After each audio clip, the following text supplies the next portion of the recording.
And welcome to Understanding Photography with Kim Ayres, episode 225. Today we're going to be talking about an embedded photography session I did with artists Lucy Lee and Edward Campbell, so more of that to come. I'm also hoping that the computer will desperately hold out. As with the last couple of weeks, I still haven't managed to get to the bottom of what's going on with it. It's continually freezing and crashing on me. So if everything suddenly goes off, please hold on and I will try and get through. And if I can't reconnect, I'll leave something in the messages via my tablet to say that we won't be coming back. Let's just hope it all works out. So yes, welcome to Understanding Photography with Kim Ayres. Today we're going to be talking about a photography session I did. But before we get to that, if you happen to be watching live, then please leave a comment down below. Let me know you're here. Let me know what you're up to. Let's get the kind of conversation started. Also, do the usual like, subscribe, all the other bits and pieces, I suppose. I can see we've got a couple of comments in already, so let's make a start. As I say, I kind of live in this fear at the moment that the computer could freeze or restart itself at any moment. So it could happen. We'll work it out as we go. Okay, so we have... what are we? I'm on the 12th today. Yes, so Susan joins us, says, hi from a grey and murky Kakubri. April says, greetings from a sunny Long Island, New York. Nadia says, hi from a dull and grey Fife. Becca says, hi from a grey and damp Ayr. Yes, I mean, basically, yes, here in Scotland, it's grey, damp, miserable, overcast. The last week or so, certainly the last several days, we've had cold, clear days. We had a snowfall back at the weekend. And then the snow didn't really clear away because it stayed cold, and then even the lock at the bottom of Castle Douglas has been frozen for the last couple of days as well. But it's just got mild again. Ice is melting, frost has disappeared, last of the snow's disappearing, but it's grey and dull instead. Janet says, hi from a relatively mild Mississauga in Canada, warmed up to around the freezing mark from mostly a minus 10-ish. Minus 10 degrees C during the week. Well, okay, you win. That's kind of the problem here in Scotland. If I complain about it getting too cold, Canadians can always leap in and go, you don't know what you're talking about. And if I complain about it getting too warm, Fiji and India can leap in and go, you don't know what you're talking about. So yes, we have a very mild by comparison to some of the places in the world here in Scotland. What else have we got? John says, good day from Columbus, Ohio. And Stacey joins us, saying, good morning all. It's very cold today. The last few weeks between Christmas, I've been trying with Barry in the hospital. It's been a while. I'm sorry to hear that, Stacey. But glad you could join us. Hope it gives you a kind of little bit of a mental break.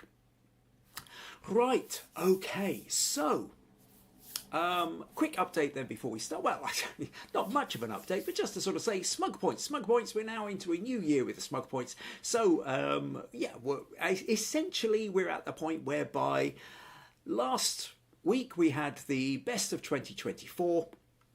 And essentially, everybody who sent in an image got 10 Smug Points for that. I didn't do a best of, I didn't do a top 3 with that because I felt it wasn't a challenge as such where I was picking my favourite from the challenge. This one was about celebrating what we felt was our best or favourite photo of 2024. So basically, everybody who sent something in got 10 Smug Points. And then everybody who turned up and left a comment got an extra 5 Smug Points. So pretty much nearly everybody is sitting on 15 Smug Points if you sent something in and you turned up and left a comment. Those who sent something in but didn't turn up to leave a comment got 10 Smug Points. Those who turned up and gave a comment but didn't send something in got 5 Smug Points. So I'm sure you can probably work out where you're at. Yeah, so that's essentially where we are with Smug Points. And of course, if you want a bonus 5 Smug Points now and you happen to be watching, then leave a comment. Let me know you're here and you will automatically get 5 points added to the Smug Points leaderboard. Okay, so that's kind of where we are with Smug Points right at the beginning of the month, right at the beginning of the year. So not too much in the way of accumulation. What else have we got here?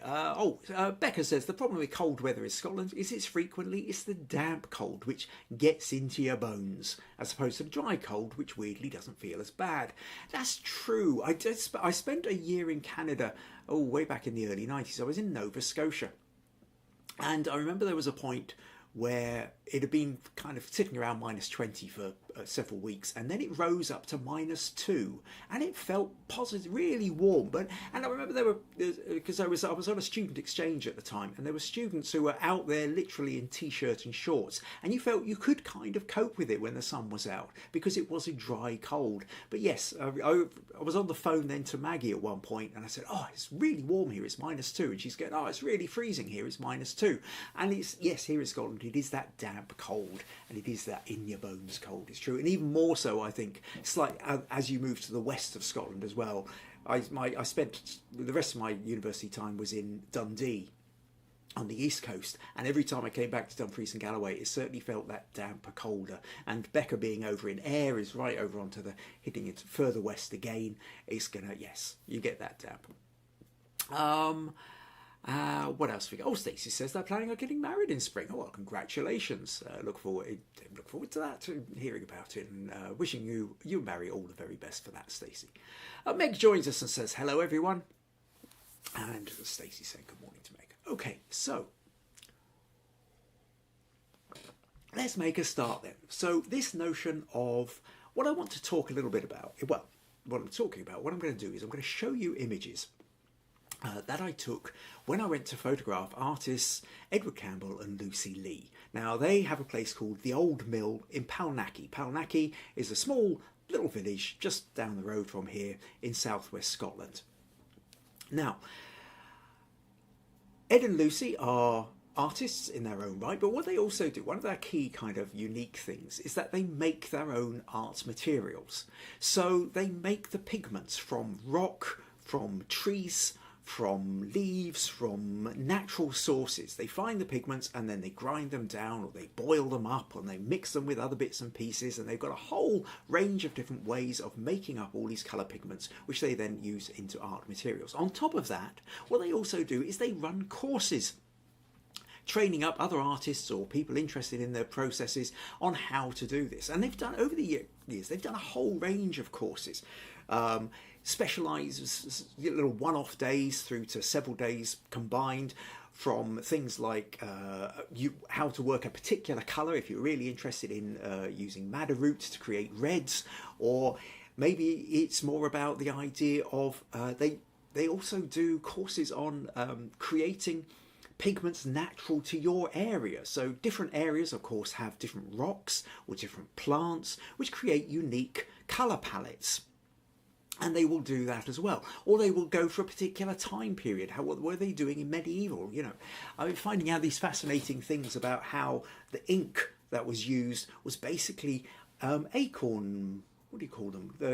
Not the actual acorn itself, but like the little bit that it sits in. So like the cups, and they get boiled up in like a cast iron pan, which is sort of, or with bits of rust even, and then that combines and you get this really black ink that comes out of it. The whole process is absolutely fascinating, and they've got all sorts of courses about this. And on top of that, they're a lovely couple. One of the first things, if anybody who knows Ed and Lucy, and you say to them, "Oh, do you know them?" and they go, "Oh yeah, what a lovely couple." They really are warm-hearted, generous, lovely people. They're the kind of people you just feel better in yourself for being in their company. Now, my reason for sort of starting to do some photography with them actually didn't come so much from them, but came from me. One of the things I was interested in doing was exploring this idea of embedded photography. Now, what do I mean by embedded photography? The notion of embedded photography is that idea of sitting there, being involved and being a part of the people and the situation that you are taking photos of. It's not about the idea of being the outsider looking in and seeing the other as the exotic other. If you think about those kind of National Geographic photos that we kind of grew up on, then very much there was that notion of the exotic other. Oh, look at these strange people. Look at these strange people in these strange cultures wearing these strange makeup or headdresses or clothes, enacting out these strange behaviours. And it wasn't just people in far off countries viewed as almost like a curiosity show through Western white eyes. It was you also got that into other forms of photography, where and filmmaking as well. Let's go and take a look at these people who do Morris dancing. Let's go and take a look at these people who do reenactments. Let's go and take a look at these people who do racing of some kind. And it was always with this idea of looking at people as the other. And we sort of sit there like we've paid our penny to go into the freak show tent in the circus to sort of look at these other beings and go, wow, aren't they other? Aren't I glad that I'm normal? And it used to be very acceptable. It's less acceptable now. And there's always something that felt slightly uncomfortable with me about that. However, there is this other way of doing photography. There is this other way of filming. There is this other way, which is a way about being within, where what you do is you are a part of, you are looking at a situation from an insider's point of view. Now, to be an insider, you need to have some kind of connection with this. And I saw a couple of documentaries, photographic documentaries, which I was blown away with by that, where I really came to understand that the fantastic nature of the photos were because they were taken by somebody who was inside, who had a natural affinity, empathy, sympathy, connection with the people she or he were photographing. And it got me reflecting, and I was thinking, well, okay, what's my tribe, if you like? Who do I photograph? Who would I feel most comfortable photographing? Who would I be able to photograph with that level of sympathy? And what I came to realise was it's artists and creatives, artists, musicians, writers. These are essentially my tribe. My father is an artist, my wife is an artist, my friends are mostly artists, writers, musicians, makers of some kind. That's my culture. And I thought, but it's not everybody's. And so I thought, well, if I take photos of artists, for example, and I found this without consciously thinking about it before, but other times I've taken photographs of artists and makers, I come at it from a different angle than the way most people do. I come at it from a point of view of an understanding of processes. That I know what it's like, that art isn't the finished piece. Art is the process of creating the finished piece. The finished piece is a byproduct of process. But if you are not involved in the creative process, you tend to think of art as the painting, as the statue, as the final piece of music on vinyl or on CD or that you've downloaded. But for the artist, that's the end point. The vast majority of art and creativity is the process of actually making and creating. And so I thought, this is really what I want to capture. And I've got an understanding that that's the way that artists work, and creatives work. So I thought, well, what about if I get the chance to explore this idea and actually work with artists and see what I create, rather than coming at it as a commissioned job to see, with a commission job, there's usually, there's a very specific set of outcomes that you're after. You're after these particular photos in order for them to appear in these particular places. What if I was to go with some artists for the day and just be with them and photograph them as they collect, as they make, as they create? This was the plan. And Ed and Lucy, I'd met before, talked with them, had a natural kind of affinity with them, got on really well with them. So I approached them and said, look, why don't we are you up for this? And they absolutely were. So what I'm going to do is I'm going to show you the photos that I took and talk through any kind of interesting tangents or anything like that. But what I really want to say is, but also ask questions. If you see something I put up, if you've got questions, if there's anything you want to know while I'm doing this, then please leave questions and I'll keep kind of coming back and checking the comments, and I will try and answer and help as I go. A couple more comments here. Janet says, I think it's colder but drier further north. A friend from Yellowstone told me -40. Wow, there, but it doesn't feel as cold as -10 in Toronto. Right, okay. Becca says, I really want to go to one of their pigment courses. I'll have to stay with my friends in Dumfries or do one of their weekend ones maybe. Yeah, definitely worth doing it, Becca. Oh yeah, and Becca says oak galls, as we call them, galls or gals, Galls. I think it's galls, and that's the little kind of cup thing that the acorn sits in, and yes, making the good ink. Okay, well let's dig out some photos then and show you kind of things. So what happened? To start with, I went round to Ed and Lucy's, and this was actually, it was December the previous year, so just a little over a year ago. And what we decided we were going to do, we sort of the idea was that we were sort of loosely going to plan out a bit of the day. We were going to go out, we were going to go down to the beach where they would sort of be collecting sort of stones and rocks and playing around with pigments and what have you there. Then we were going to they were going to go and kind of collect some hawthorn berries. And then we would come back, and then they would sort of be making bits and grinding up some paints and doing a bit of printing and stuff like that. And we would also, but it wasn't just about that, we would also be having lunch together, we'd be having coffee together.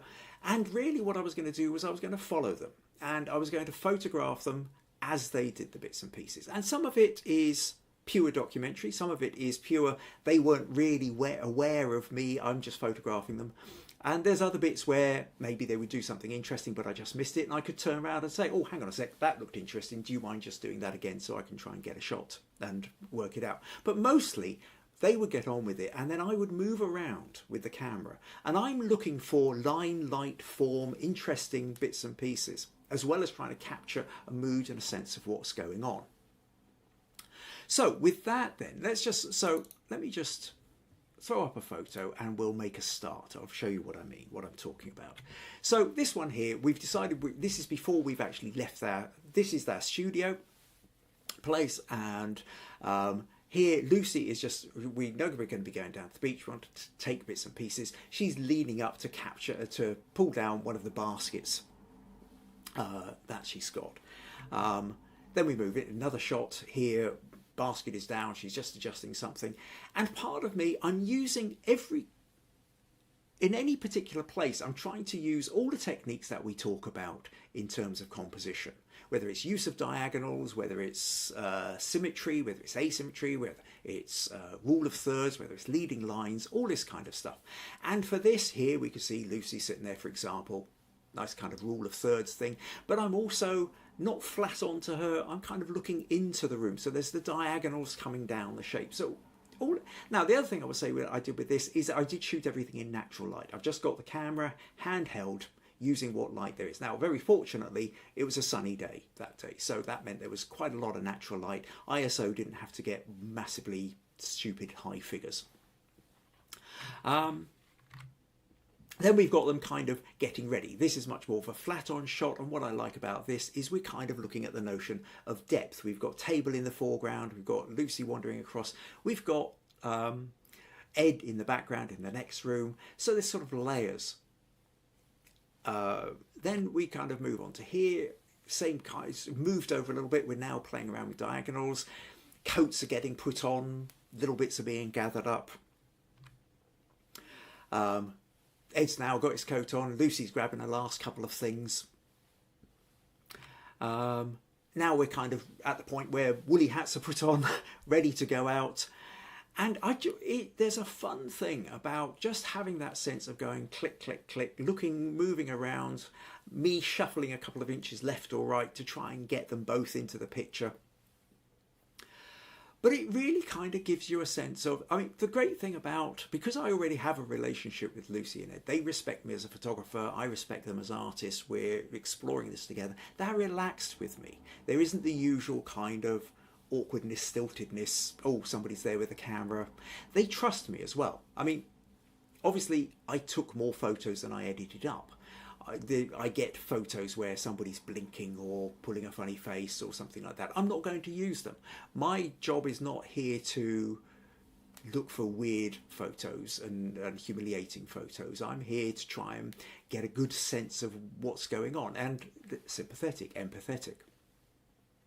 Rebecca says it looks like a lovely space. Yes, it really is a lovely space. It's this old building. You come in through a door, you go downstairs where there's a kind of bookshop and a gallery, and then upstairs they have the workshop where they do the workshops as well. Now, it's an old building and there's not a lot of heat in there, it does have to be said. And especially on a frosty December morning. Although they did have a log burner, which actually you get to see in a little while. There was something about this one. Lucy's checking her phone, and I just loved the shape of her there. So I kind of zoomed in and took a photo. And it's just that kind of sort of slight S-bend shape while she's absorbed into the foam. And so it's this notion of just looking for shapes, looking for form, looking for, and it sort of ends up with its own colour palette in a way as well. You know, there's a lot of, in these pictures, the browns and the reds, little bits of blues and greys. What do we got?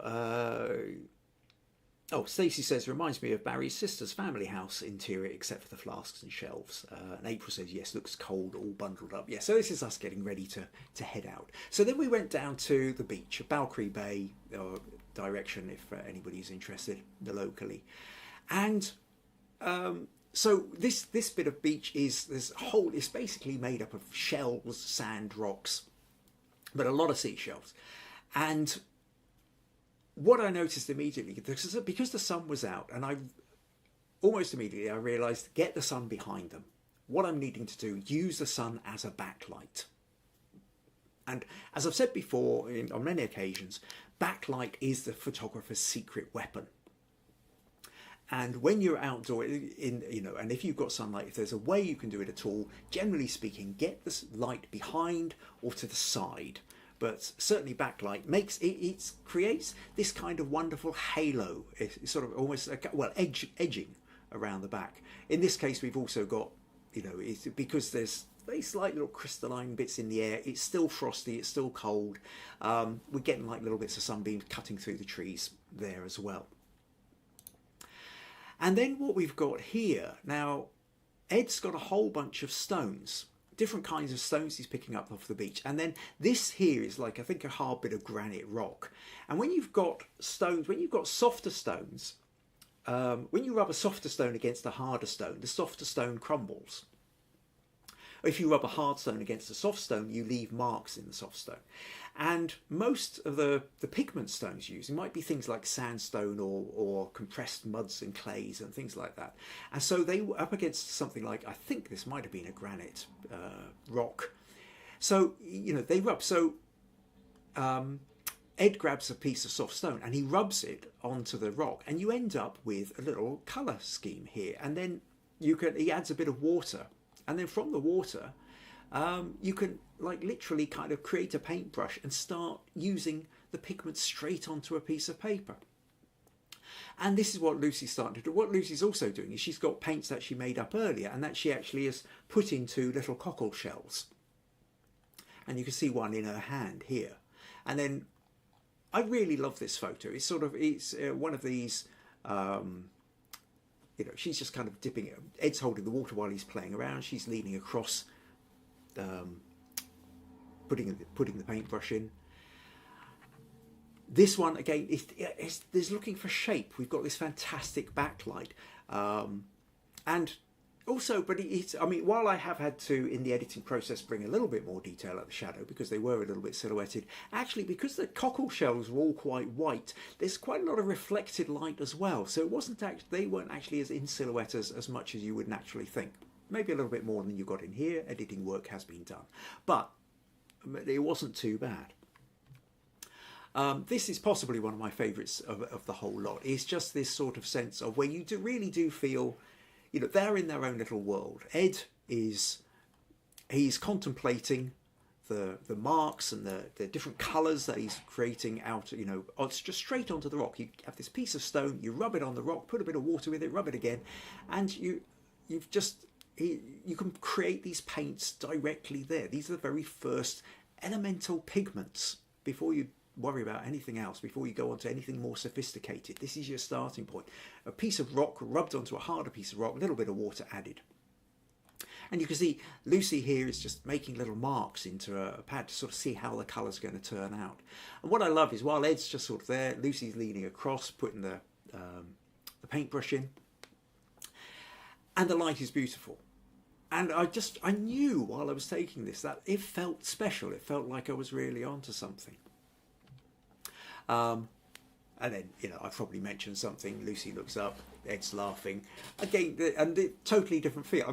the composition is very similar. The light is virtually identical. The people, the place, everything's, but the mood is completely different. At this point, you realise, yes, there's an observer. Yes, there's somebody holding a camera. But now they are with you. They're smiling. There's a warmth. There's a naturalness there. There's not an awkward, stiff, oh, somebody's holding a camera. It's you are there. You as the observer are part. You're sitting with them. You're sitting with them as though you're sitting there on the beach and you're having a laugh together, and they're telling you interesting techniques and somebody's just cracked a joke. And that's part of what I'm trying to get here. There's that part of where you're there observing, but there's also part of where you're there as a part of the experience. And you know, a couple of close-up ones. Here's a full little palette of Lucy's, you know, created using cockle shells here to put some of the paints in. Or here, like they've made like little clay, their homemade little kind of clay pot with 4 little imprints, different colours in each. So you've got your own kind of little colour palette there to play around with. Colours being sort of put into the sketchbook. Again, pull back out, you've got the lovely light. You can see here a little bit more with the kind of colours that Ed's making here with the different, you know, from really quite bright yellows to darker reds and oranges and browns as well. And you can see here like a little collection of stones which are slightly different colours, and you know, these are the bits that he's rubbing on to the rock and they're rubbing off and kind of creating these little pigments. Really, really a fascinating, absolutely fascinating process. And so yeah, you can kind of see we're at that, you know, more of the same here. And then as I sort of went off about, you know, a little kind of slightly wide shot where you really get a sense of, and if you know this little bit of beach in this area, it's very familiar. It's kind of cockleshell beach, these bits of rocks, bit of woodland in the background, and the sea is just off to the left of us. Or the inlet, you know, where the tide comes into the bay, into the inlet. And of course, this one was actually just done on my phone. Got to do the quick selfie. I quite often forget to do it, but it is one of those useful things to remember. Try and remember when I'm actually doing a photo shoot, is just to do a quick selfie, because it's ideal for social media as and when you're going. But a kind of fun thing to do anyway.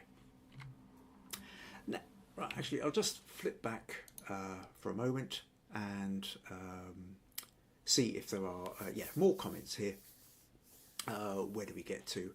Oh, Becca says, yeah, well, I like the light in these ones. Stacey says, love the rays of sun on her shoulder. April says, I love the shot with sun rays. Becca says, really lovely shots, and oh, that's gorgeous with the shell paint pots. Meg says, I really like the diagonals on top of the trees.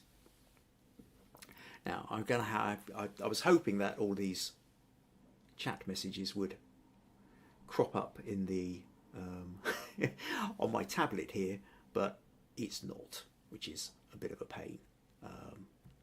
Go back here. Is that going to reload? Who knows? Right, April says, I'm always impressed when people hang out by the beach when it's cold outside. It's double cold by the water. Well, this is true, but that's it. You can see why we all wrapped up with woolly hats, thick coats and scarves at the same time. Right, okay.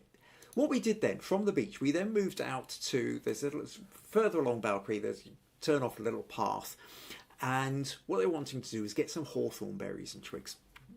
And that is wonderful. Now, the thing about the Galloway coastline is, Galloway being this kind of corner of southwest Scotland, is you get these wonderfully wind-sculpted hawthorn trees. You don't see it quite so much in, let's flick over here. So what we should want to do, this was just kind of a shot, taking a quick shot here. Lucy's using some secateurs to get some berries. Now here you get a better sense of it.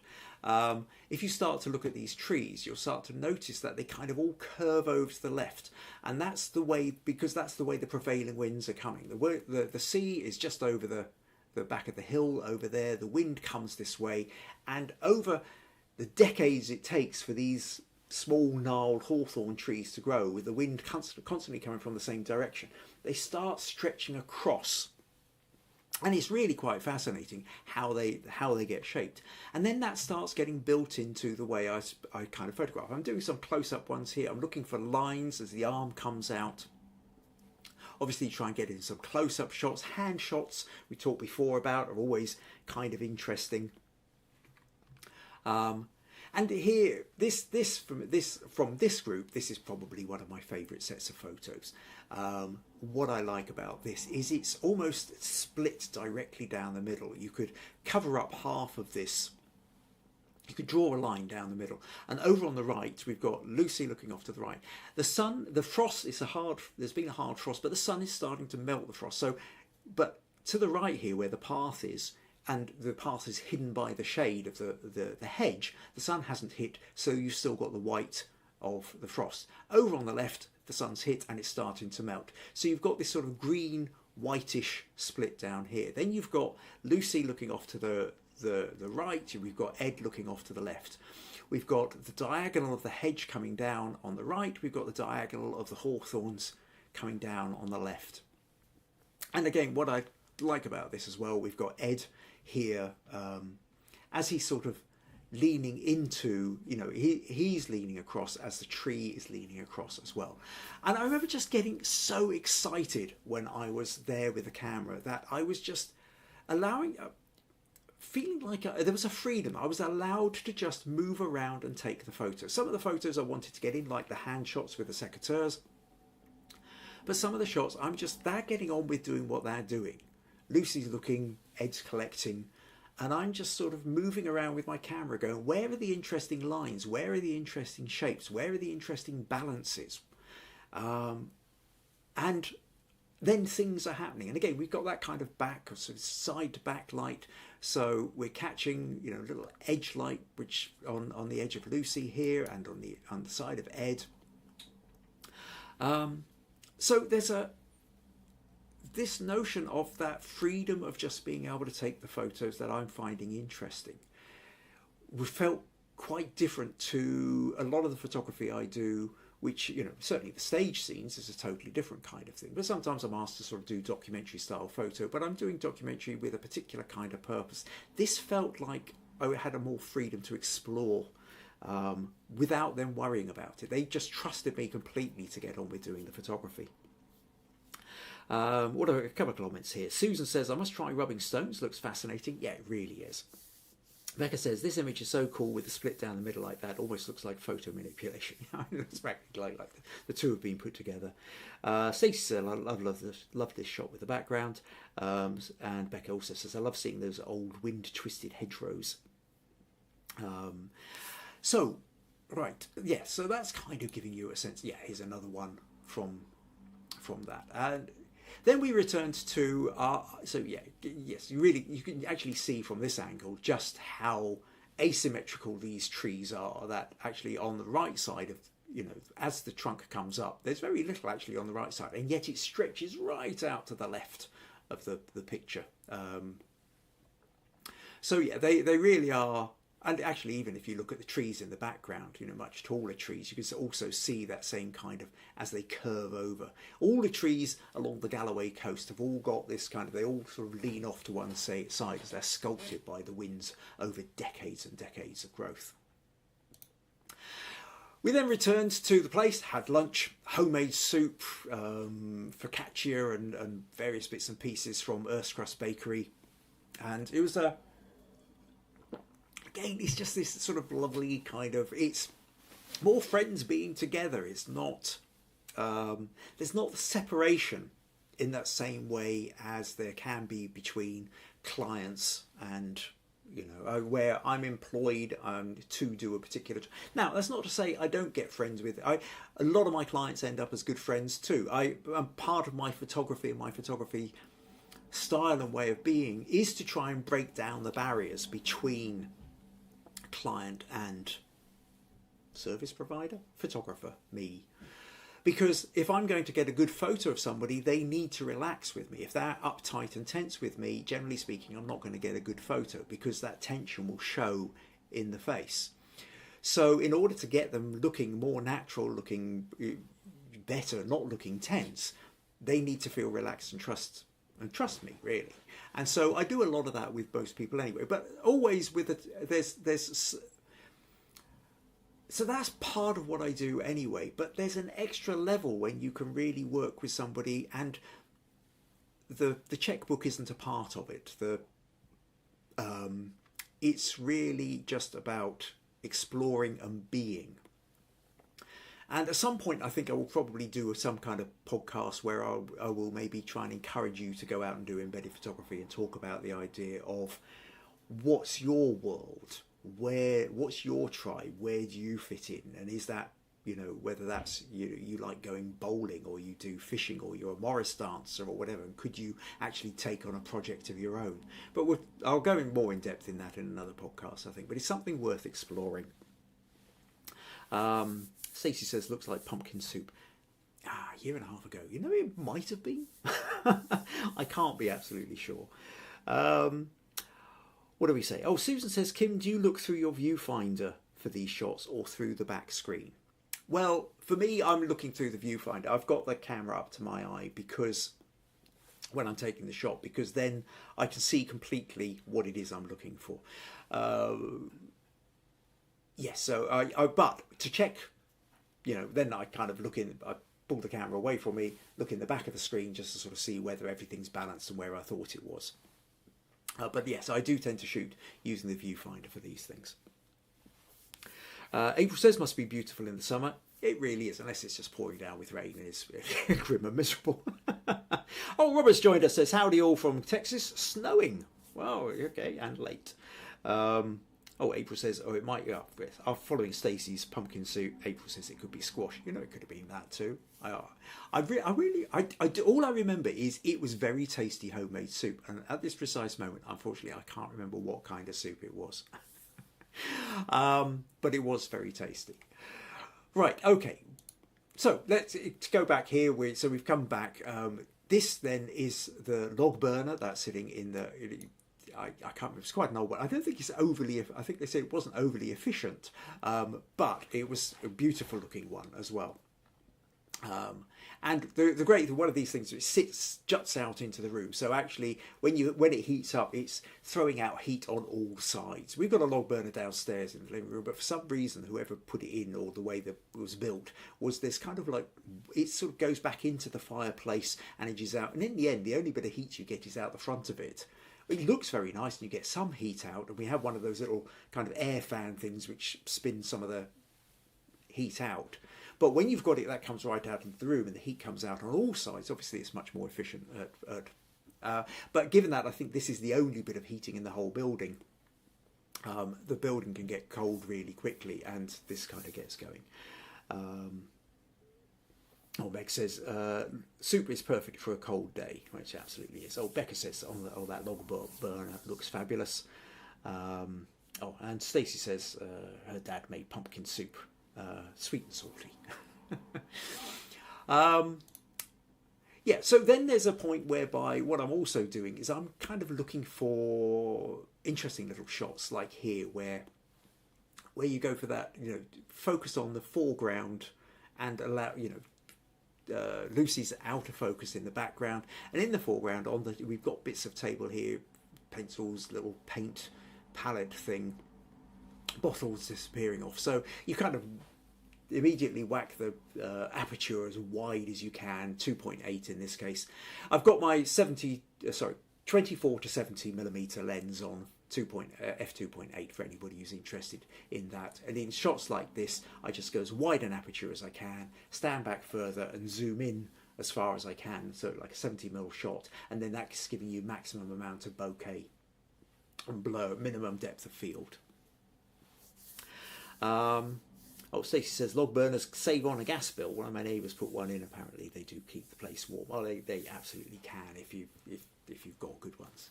Right, where else? So here's another example of, and in fact, actually, to show you two together, taking a shot from more or less the same kind of, well, it's not quite, but here again, well, I've got the table. You've got Lucy in the background, and it changes your sort of sense of what's going on. Here you're starting to think almost like an anticipation, where we've got artist materials sitting on the table and then there's somebody in the background. Whereas when you go here, it's much more then all about the background as well. Another thing here, I mean, just kind of catching somebody drinking a cup of coffee is another part of that idea of the embedded documentary style photography. Is you know, that you're there, you're trying to be it, and lovely coffee, I have to say as well. I do, for me, I can't drink instant coffee. Instant coffee tends to give me terrible headaches. So I always greatly appreciate it when somebody's got real coffee of some kind. It can be a cafetiere, it can be a get away with filter coffee. Or if you've got one of those fancy espresso machines, which they do, then you just get amazing coffee. Whatever else. Becca's saying, love the colour palette of this series. Yeah, it's one of those things where there's a kind of a natural colour palette. If I've got time at the end, I might actually talk a little bit about colour grading, because I can then show you a little bit more. I think I will do that, even if we run over a bit. But so stick with me, Becca, on that. I'll come back to that.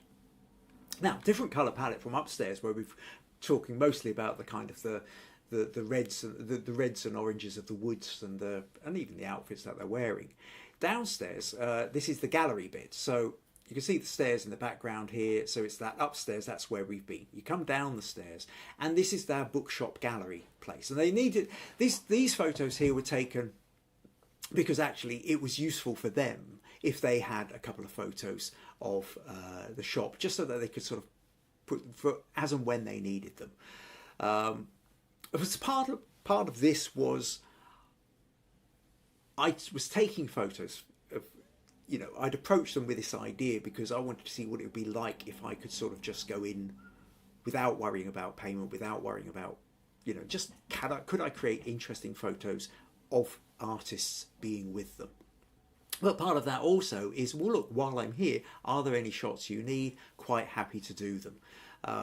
And then they get use of the photos as well, and everybody's happy with it. It's a much more relaxed thing. It was useful for them. So we're downstairs here, and here you get a sense of, so it's not just that they run the workshops upstairs, but down here they've got a gallery. They sell books, they sell packets of that, you know, or not packets. Word has escaped me. They sell their art materials, like you can get boxes and packages of mixes of paints and brushes and what have you. And so then again, playing around, sort of slightly narrower depth of field here.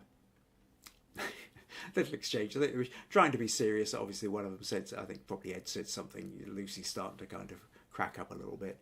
Kind of fun sense there.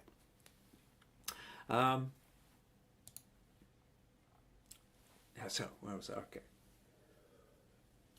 Just checking the comments here, but actually the comments down have caught up over on my tablet there. So, right. Okay. So next thing, just to sort of, well, not that one. Yeah, now the next bit of what I wanted to do was I did a set of photos, like a sequence of photos of Lucy making up what's known as a Galloway gold. So it's a particular pigment that's made out of a mud which is collected up in the Galloway Hills in a particular place. I can't remember where it was she said exactly. But what we did then was we created a sequence as such. So she went through the process and I followed it. So what we can see here, so she's got a bucket of mud, and you know, you can imagine it, but it's got this kind of brownish yellow particular kind of colouring scheme to it. So as you can see, she's scooping it out, placing it into a jar, then sort of filling the jar with water, taking this water, giving it a thorough mix up and what have you. And to be honest, I can't remember whether I've got every single stage in. I might have missed out one or two stages, but I know I took quite a lot of photos, and then they can kind of create the sequence. So here what we're really doing is watching her at work, pouring off some of this down into a jar here. So we're getting the liquid side of it. And then there's a notion of it gets dried out. Now this is dried out stuff from earlier. When it's dried out, it's then crushed. As you can see, she's like using a mortar and pestle, except without the... Which one's the mortar and which one's the pestle? So I can't remember. Anyway, this is getting crushed here. I think that's coffee filter paper actually. And then that gets put into, again, a little sieve, drop down into a jar, and now you've got this powder. So you've gone from the mud through to this point whereby you've then got liquid, you've dried out the liquid, you've now got this powder, you've now got essentially raw pigment. And then you can do different things with that pigment. She's scraping it through the kind of sieve filter part here. And one of the things they make is they make pastels. So, you know, there you go, like little chalk sticks kind of thing. But so these pastels then are, you can just take them and you can draw directly with them. And this then is, I think, you know, this darker one here, this is essentially your Galloway gold. But then on top of that, if you want, because it's pigment, a bit like the stones, you know, just rubbing the stones onto the rock early, add a little bit of water and you immediately kind of turn it into watercolour paint as well. All right, Stacey says the pestle is the part that crushes. Right, thank you. So the mortar's the bowl usually and the pestle's the grinder. So that's what she was using, was the pestle. Then she leans up to grab a jar here of, can't remember, it says honey on there, but it isn't honey. It's sort of different kinds of things. So she's making up then a kind of a, again, I've forgotten the word. She's mixing up a couple of different ingredients here to create words. Words just gone straight out of my head. I'm too tired for this. Anyway, she's making up a gum, basically. So rather than just adding water to it, she's adding a kind of a gum. Like, you know, you would use, I think, gum arabic is one of these things you can do. But she also uses things like cherry sap is another one you can. And this is where then you kind of, and then she starts mixing it up, and this is giving you more like you know, the paint you would get in a palette, sort of ready to use. And so, but she's got this sort of glass bit here, and then she's got grinders, and she's smoothing it down, smoothing it, grinding it, and mixing it, and smoothing it, and all the rest of it. And it's quite sort of almost hypnotic to watch. Again, from terms of photography, kind of playing around with it, doing that shallow depth of focus, trying to get a larger shot. And then she's sort of scooping it up and pouring it into the cockle shells to create these little paint pockets. Now, here's just to show you two different ways of photographing the same thing. So on this one, I'm leaning over her shoulder, obviously, taking a photo of, she's now having ground this down to a really absolutely smooth consistency. She's scooping it and dribbling it into the cockle shell. And then this, exactly the same thing's happening. All I've done is change the depth of focus. So now what's happening is I'm now focused on the tip of her glasses. When we're getting her glasses and her eyelashes in focus. And then the rest of the picture is now moving out of focus. So just that to that. And essentially all I'm doing really is just changing my focal point. And it creates a different kind of feel. Here we're aware of, we're looking over the shoulder of a person. It's about the person and something's going on in the background. Whereas this, we're looking over the shoulder to look at what's actually going on, and we're not so much thinking about the person. So that change of where you're placing the focal point on the camera makes a difference. Becca says mortar is the base, from the Latin mortarium. There you go, mortar, excellent. And then here's another example where she's now able to just put the paintbrush in and, you know, make lines. And then the amount you want to put on, the thickness or the thinness, or if you want to water it down then with water, you can make it thinner, which will make it lighter as well. If you've got a white background, then the thinner the colour, the thinner the amount that you apply to the paintbrush, the lighter it becomes, the more the white is showing through. Then here's another little sequence where what they did was where they're making their little pots to put the paint in. They're making little pots out of clay, but then they're using the log burner. Here Ed opens up the log burner and then places the pots into it. And it's basically a little bit of home firing. You're not worrying about big expensive kilns or anything like that. It's got the log burner and it's keeping the place warm anyway. They're making these little clay pots and then they're able to fire them on the inside. And you can see here really that kind of nice warm glowing. And then they've got sort of various kind of heat compound sticks that you sort of put into the fire, which kind of glow a bit hotter. than ordinary wood, and so therefore bake the pots a bit more. Again, there's a whole kind of world of pot making and claying that I know nothing about. I'm just kind of watching. I'm looking for interesting colours. I'm looking for interesting shapes. I'm looking for interesting light, while being fascinated by the fact that what I'm doing is I'm watching artists who have all this knowledge to create things that I don't have. But I do understand that they are creating, and I'm fascinated by that process of creating.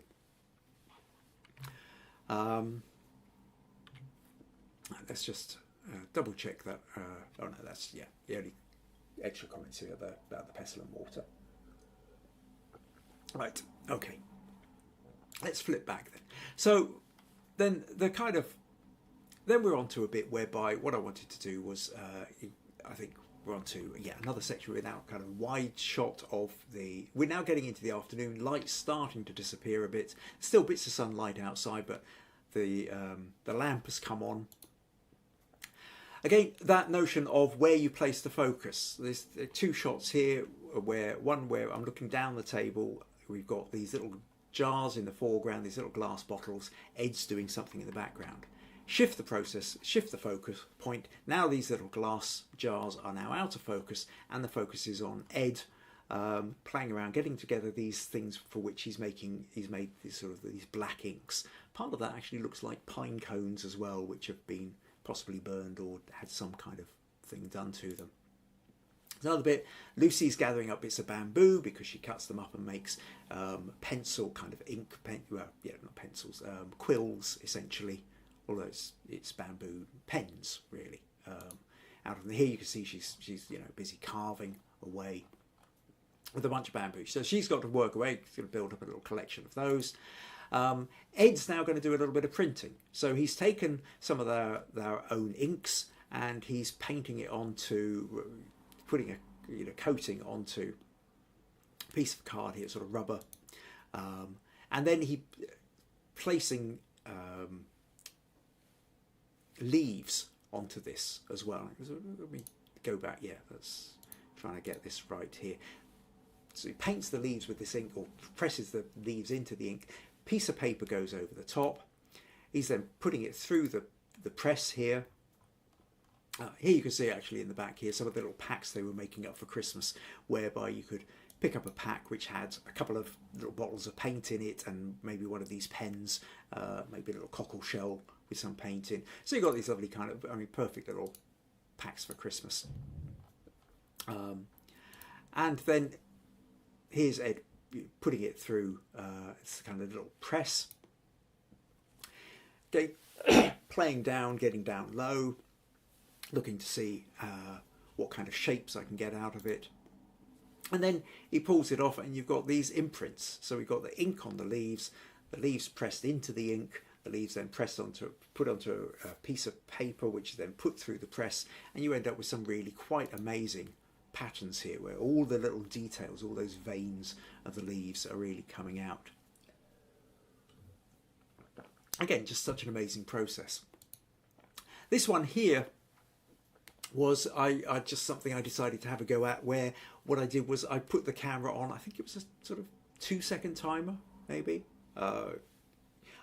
Because I was doing everything handheld and I knew I couldn't hold this long enough, I hadn't brought a tripod with me, but there was just like a little kitchen counter, I think. So I rested the camera on the counter. I think might have been on messed around with a couple of books and little bits to kind of angle it so that I could get that, and then did what we've talked about before, put the camera on the 2-second timer so that when I pressed it, it wasn't going to wobble, and then set it on 2 seconds, then set it to go for about 2.5 seconds or something like that. And in that time, then there's a movement. So the rest of the room stays sharp and still, but in the process of that 2.5 seconds, we can see Ed has moved through it while he's doing the printing process, and Lucy has turned around from holding something here to turning and putting them down there.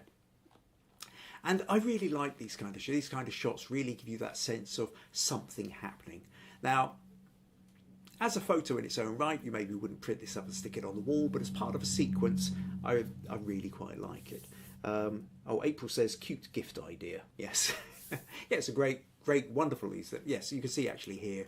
I will just say you can see, another little kind of box up where you've got that looks like a pastel, possibly like a little thing of ink, and one of the cockle shells with paint in it, and one of these bamboo pens.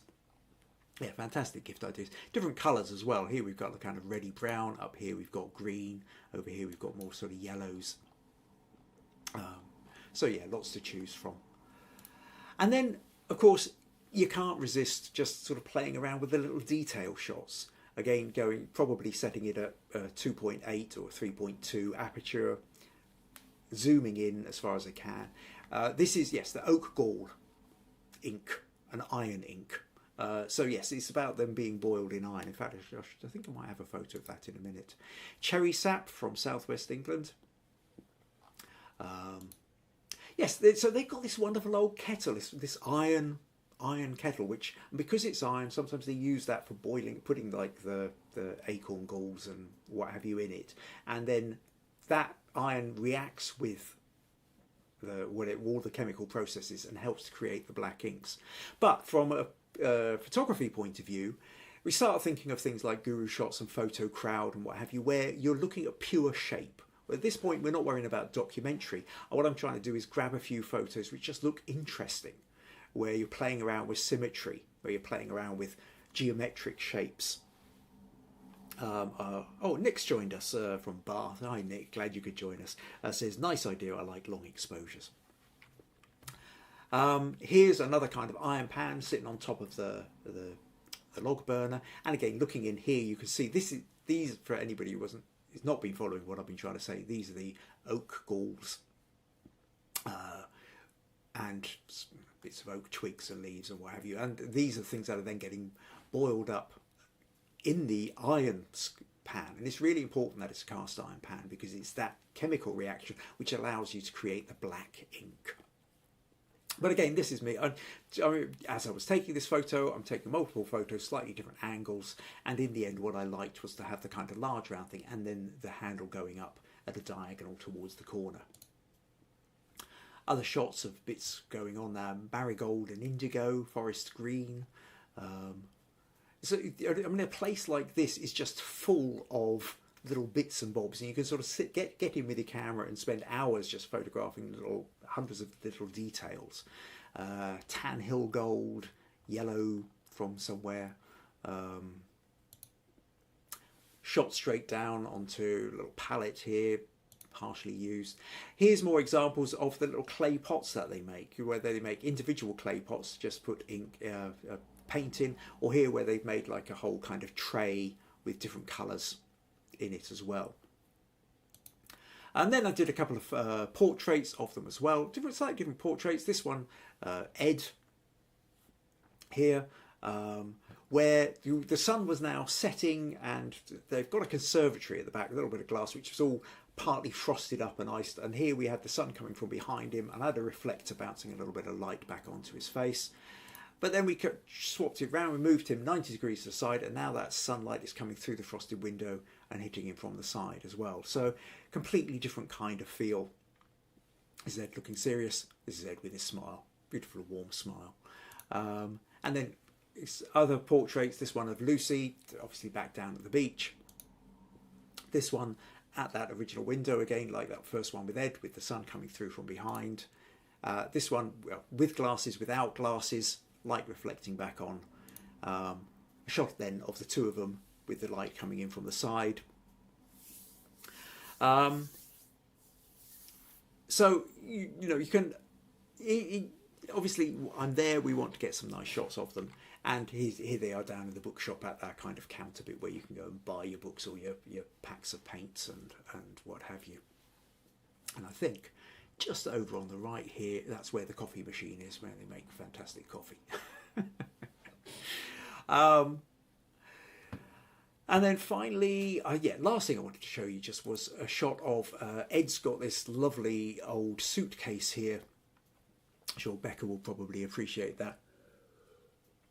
knowing some of the things she collects, and where he's got some of all these stones and rocks which you grind up to make the pigments, and he's got them separated out. He's got examples of the pigments, and then he can take this to places and show people, give examples of how you can kind of collect everything. So it's that kind of collector's case almost.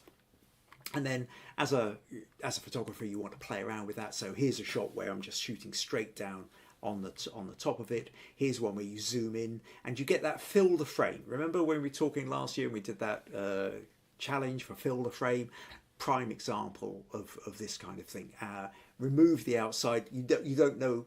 I mean, obviously you've seen the case, you know how big it is, but essentially this kind of feeling feels like it could go on forever. But I love the shades. I love the fact that you've got that kind of slatey blue on the left. We've then got the kind of remove the reds and the yellows and the greys. So there's a real kind of stone colour palette going on there. And then taking it from a different angle, getting down low and sort of shooting again, shallow depth of field, so that you've got a nice little kind of sharp bit just here, but it comes out of focus as you move forward, out of focus as you move back. So those then are essentially the photos that I was up to primarily with Ed and Lucy on that day. What else have we got? April says very unique. Stacey says it's unique to make an old style paint colour. April says that's cool. Becca says, oh, you're right, I do love that collection of stones in the old case. Susan says a few of us from my camera club paid them a visit during the summer. A wonderful place, an interesting garden too. Yeah. April says nice shots. Okay, so I'll come on in a minute. I just want to talk a little bit about colour grading in the editing because I think you'll find that interesting. And then we'll kind of draw it to a close. But the key thing about this is that, generally speaking, you have, when you go out and you take photos in any particular session, you have a hit rate. And that hit rate varies on what it is you're photographing and what it is you're chasing and the difficulty of the shot and the set of circumstances you're under and the skill level that you've got as well. When I started out, if I got 1 in 1,000 photos was pretty good, I felt delighted. Then you get to a point whereby you want to have 1 in 500 is pretty good. Then you get to a point whereby maybe 1 in 100 is good. You never get to every single photo is good, because if it is, it means you're not actually exploring enough. You need to try out different photos. You need to try different things out. But I have to say that with this particular shoot, the hit rate was extraordinary. I ended up taking somewhere in the region of about 800 photos during 800 to 1,000 photos during the course of the day. I narrowed it down to 125, which I edited up and put out to them. I've shown you probably the best part of 90 odd photos today. But there's still plenty more. There's still several more here that I didn't show you. And I could have doubled that. It was just... And part of that high hit rate, you can talk about it being an interesting subject, an interesting people, interesting place. But it's more than that. I mean, it's the fact that I felt a connection to them. I was interested. This is my kind of place. This is where I really feel a connection, and where we had a connection together and they were relaxed with me. And it was a different experience. It wasn't me going in and photographing the exotic other. This was me going in and photographing friends, photographing artists, photographing the kind of people I know and the kind of processes I understand. Even if I don't do what they do, I understand a creative process. So I'm photographing from a very sympathetic, empathetic point of view. I'm not looking at it as other. I'm looking at it as a fascinating, oh, this is interesting. Tell me more. It's about being in there. I hope this is making sense, because it feels like a really important distinction to me. And as time goes on, I want to do more about this notion of embedded photography. I do bits and pieces that I'll probably talk about other times that I've done it. I want to develop more, but it's something I also maybe want to kind of encourage you to do more of as well. Nick says, is that connection because you are both creatives? Yeah, I think if you came in late, Nick, you probably... I'll talk a little bit more about this back at the beginning of this podcast. But in essence, it's about that notion of finding your tribe, finding who you are connected with. And because my father's an artist, my wife's an artist, most of my friends tend to be artists, musicians, writers, creatives, makers. This is where I'm most comfortable with. And I think some of the best shots come from when you have a connection to what the people and the circumstances and the culture that you are photographing. And like I say, that could be you like doing bowling, or you like doing foxtrots and Argentinian dances, or whatever your world is. I think you will always have a more sympathetic eye if you're photographing it as an insider, as part of your world, not as an outsider looking at the exotic other. There's a different mood and a feel, and it's something I think I really want to explore with you guys as time goes on. Okay, last bit I want to do then before we disappear, I want to talk about that notion of colour grading. And we've talked before about colour grading, about, especially when we originally came up when I was talking about doing cinematic style photos. And in fact, actually with these, we can try different kind of cinematic crops. So, for example, see how it changes slightly if I take something like this photo. Remember where Lucy and Ed were just before we went out, and you give it a sort of slightly more cinematic crop. It feels different. This one here, we're now closer in. Or this one, it changes the mood of it a bit just by that sort of slightly different kind of that crop. We kind of become closer with it. We're losing the top and the bottom. Now, some of these work better than others. That one's okay. I think maybe doesn't work quite as much. This one's a bit more interesting. This one we're coming in close. Now this one doesn't work because now in order to get the cinematic crop, we've ended up chopping off the top of Ed's head. And we've lost part of the printing process at the bottom. So I include this one with cinematic crop to show you kind of what doesn't work. This one here is kind of, I think this split one works. Although actually overall I think I slightly preferred it when I did see a little bit more sky. So some work and some don't. But what I also want to show you is I then did a set, I did this sort of, half a dozen or whatever. And so here's one where I did like an orangey brown colour grading, and where you just lift fractionally out of the blacks, so you don't actually have a deep black. If I go deep down into the shadows here, we can see that it really is a very dark brown. It's about the darkest point in the palette, and that gives this very kind of nostalgic kind of feel. It feels more like old Polaroid in some way. And the colour scheme we're shifting, we're really kind of accentuating the reds and browns. Now again, depending on the particular picture, works better with some than the others. So it works really well, I think, here.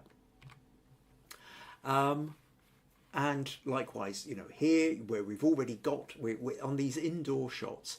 Outdoors here where there's the blue sky, I'm less convinced by that. The colours don't quite work. I created a colour grading, and then I kind of just applied it flat to a set of photos. And these ones where we're outdoors, I don't think it worked quite as well. Or where there was more blues and greys in the picture, it didn't work as well. But where there was more kind of warm reds, like when we're upstairs, I think this kind of thing worked quite well. It has more of a kind of Mediterranean feel. The colours get changed slightly, but they feel warmer somehow. This one, again, outside didn't work quite as well.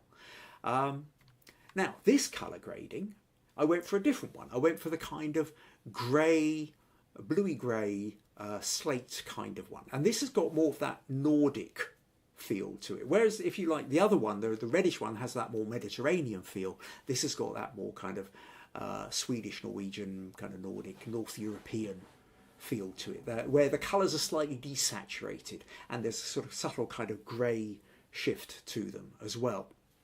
And that, as you can see, it creates a very different mood. Okay, I'll tell you what, let me shove that up side by side with the red. So if I move backwards and forwards, so it's the same photo, but it's got a different colour grading on it. And you can see just how much that mood gets changed by the way we decide to kind of do the colour shift afterwards. So worth thinking about your colour palette. There's the colour palette of what's naturally there, but there's also what you can do in the editing process afterwards. Again, with something like this, and then this kind of thing I think worked better out here. Now, to be honest, I still prefer the original because I quite like the warmth of the sun in the original, but it does have a distinct kind of mood. I always say this feels slightly more melancholic like this than the original. Somehow these sort of downstairs work. Yeah, I think inside they work quite well. You can see the brown now is a completely different kind of colour when we've added that. This one here, there's just a whole different kind of mood to it. So really, yeah, I just wanted to kind of put that point across, that the colour scheme, there will always be a natural kind of colour palette. When you come to editing it, you can then manipulate that a little bit more. Sometimes we've done selective editing where, say, that bit of red over there is too bright and catching too much of our attention, so we tone it down. But we can apply a kind of colour scheme across the whole set of pictures. Now, colour grading really comes into its own when you are doing a set of photos. If you are doing like a set of photos for a magazine or something, and what you've got is you've got a wide variety of images, but you want to hold them together and say they are the same set. Even if some of them are going to be portraits, some of them are going to be square, some of them are going to be double page spreads, some of them are going to be little inserts. What holds them together? Part of what holds them together is the content. But as you can see, in a situation like this, there are times when we're down at a beach, or when we're inside a bookshop, inside a workshop. And at that point, if you've got a particular colour grading that runs all the way through, then that holds them together as part of the set as well. So it's another aspect to kind of think about. But you've got to find a colour scheme which is A, sympathetic to the photos, but B, also to where it's going to be placed. So some magazines, if you look at particular kinds of magazines like home and garden magazines, they will tend to have almost in-house colours. Some of them go for that very kind of Nordic desaturated blue greys, some go for more Mediterranean warmth. So where it's going to appear is going to make a difference as well. What do we say here? April says that mood would work well without the winter clothes. Yes, the more Mediterranean warmth probably would. Right, okay, so amazingly, the computer didn't crash on me.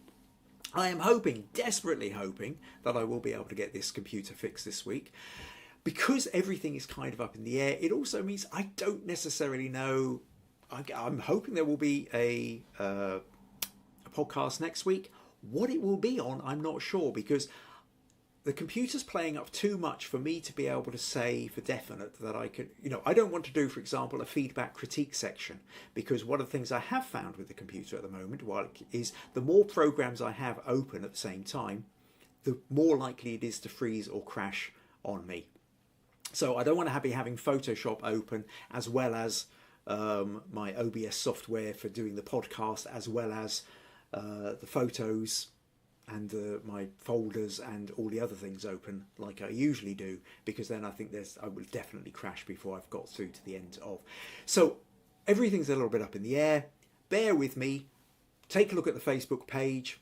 Keep your eye out, and hopefully either there will be something next week for you to turn up to, or I will put up something saying postponed to the following week. But please stick with me. Hopefully in the next, either by next week or certainly the week after, everything should return to normal service, whatever normal happens to be. But thank you ever so much for staying with me, for the questions you've asked, and for showing interest.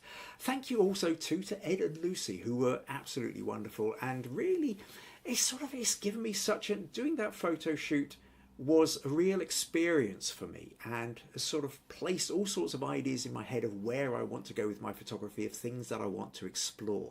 This notion of embedded photography, the insider's viewpoint of photography rather than the outsider's point of view. It's not to say there aren't massive things to be gained from an outsider's point of view, but I was finding this particular thing particularly interesting.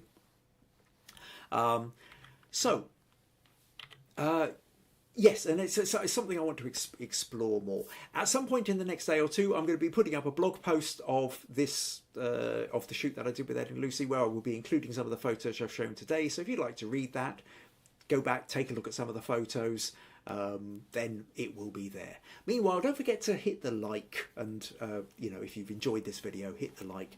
And of course, I suppose I should be doing the whole, if you find them interesting, entertaining, all the rest of it, and you would like to support them, buymeacoffee.com/Kim Ayres is one of the ways you can help support these podcasts.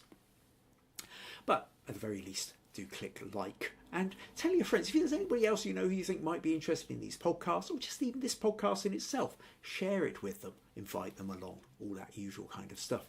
So thank you once again for turning up. Thank you for all your support, and I look forward to seeing you all next week. Take care. Bye bye. That one.